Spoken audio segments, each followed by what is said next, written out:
Mexican food is extremely similar to Indian food in terms of the spice and the heat content. I would say that if you merge both those cuisines together, you get quite an eclectic modern Indian twist. My dish today is going to be inspired by these two regions where I'm actually going to take some beautiful whole chicken thighs and marinate it with just 5 ingredients, have it seared in the pan and put it into the oven. If you do not want to cook it in the oven, you can just finish it off on the slowest possible simmer in the pan.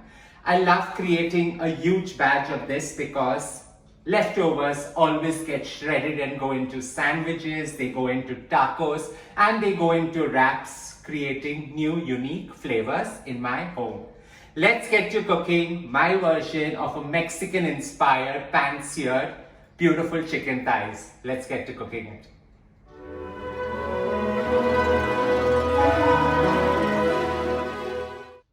Now for my marinade, while there are just 5 ingredients, you need to ensure that the ingredients are highly flavorful. So I've taken about half a bunch of cilantro, finely shredded it, and they go straight into my marinating pot. I'm using fresh red, beautiful Chipotle chilies, while you can also use whole green chilies and have them finely chopped. So I've taken 6 of these. These are the non-spice variant, but still bring about that additional heat. So they go right in and they add that beautiful color to the entire appeal. About 8 cloves of garlic, finely shredded, that goes in. You just give all this a mix and an overload of extra virgin olive oil. So about 50 ml of extra virgin olive oil creates the perfect marination, giving this emulsion an entire mix and marrying all the flavors together. Get some beautiful sea salt. So this is what's going to create and blend all the flavors with the luscious chicken thighs. Twist this again, merge all the flavors, and we're going to go and marinate this straight on top. Here I've taken about 11 chicken thighs because, like I said earlier, I enjoy keeping them in the fridge, shredding them and putting them straight on my sandwiches and including the wraps. So once you pour the entire emulsified marination, it's all about putting your hands right in and ensuring that it marinates really well. You allow this to sit for about 15 to 20 minutes before you go right ahead and pan sear it in a pan. It's now time to put it into a cast iron pan and sear the meat beautifully. So while I'm using a cast iron pan, you can go right ahead and use a non-stick pan or even a tray that gets baked and it goes straight into the oven. Shape the thighs so they give you a perfect round shape. That's all that's required to get this thing moving. And sometimes what I really like doing is I like actually taking a little bit of the marinade and putting it in between while I give it that gentle roll so they look perfectly. I'm quite used to playing around with my food, so all these come with the entire territory. Allow this to sear for about 2 to 3 minutes on each side till they get a nice golden brown color and ready to go straight into the oven.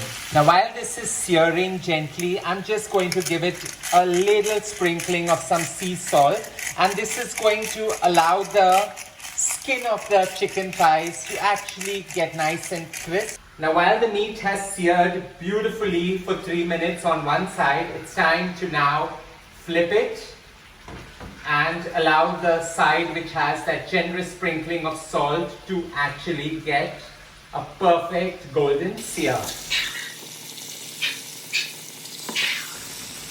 With the meat searing beautifully and you can see the beautiful golden color that has come on it, now is the time to add that one element that brings the entire Mexican charade really well together, and that is beautiful, gorgeous lime.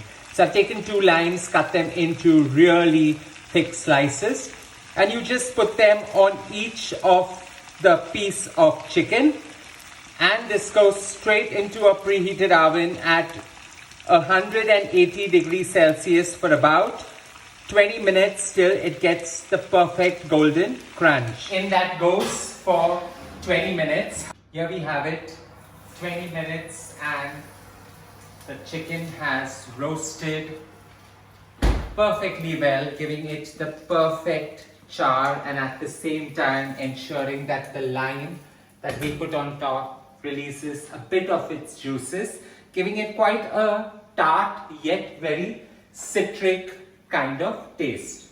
Usually when you create this beautiful Mexican cilantro and chipotle chicken, you always have a little marination that's left behind. Never discard it, because that's what's going to give that additional freshness appeal to it. So as soon as out of the oven, pour the remaining marinade that you've reserved right on the chicken and allow it to cook with the internal temperature that the chicken brings to this dish. Let it rest for 2 to 3 minutes before it's time to plate and enjoy this decadent meal. I hope you enjoyed creating my version of a very simple yet super tasty Mexican chipotle, chilies and cilantro chicken. Don't forget to hit the like button and do subscribe to my channel for many more of these easy to create star wonders.